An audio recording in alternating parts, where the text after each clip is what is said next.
video game industry is renowned for being the largest grossing media platform available, but even though it has matured over time, it is still misrepresented within our modern society. We travelled to IGN UK to find out if there was an alternative point of view.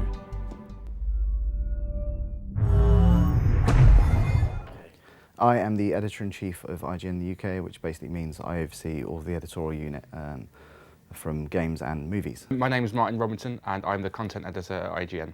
I am the marketing coordinator at IGN. Probably the game that inspired me to kind of get into the games industry was Dungeon Master on the Atari ST, which was like an RPG, kind of like, imagine World of Warcraft, what that has done for the gaming these days. That's what it did for me, many, many years ago. But unfortunately, it hasn't stood the test of time. I remember kind of going back to it a few years ago. It looks a bit dated these days. I had so many favourite games growing up. I would say probably one that stands out though is Outrun for me. Favourite game growing up was Half-Life. It didn't affect me so much necessarily as a person, but I started doing a lot of school projects around it, and it made me really look at games as something less as a passive medium, but something that you can actually look at on a deeper level and sort of see really cleverly interwoven storylines. I think they can have positive effects. I think gaming can be a very social thing. And something like Xbox Live and just the spread of online gaming. It seems to be bringing a lot more people together, especially with the advent of the Wii.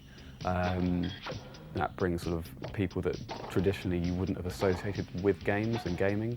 I think there's a certain stigma related to games that you still get it, that they're played by boys in their bedroom, and of course there are boys playing games in their bedroom, but there's a much broader spectrum of people playing games now.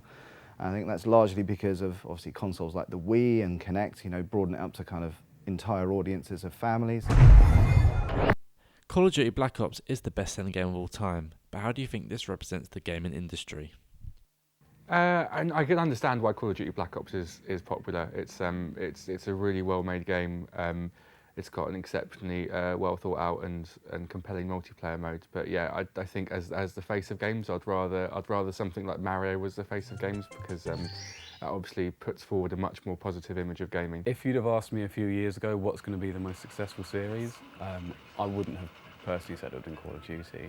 I actually think it's the bigger problem with Call of Duty is that it's not actually very good, is my kind of criticism. But to answer your question, is that it's an 18 rated game. So, I just think you can expect violence in there. I think there are far worse games out there that kind of push the boundaries in terms of just trying to be shocking for the sake of shocking. Actually, Call of Duty Modern Warfare 2 was a good example for that. The airport level, which obviously came out of nowhere, and the only reason why that was in the game, as far as I'm concerned, was it was a publicity stunt. What Call of Duty has done is taken something which would traditionally be seen as something sort of for a hardcore audience, and actually give it a mass appeal, and get lots and lots of people interested, not only in the game itself, but then also looking into buying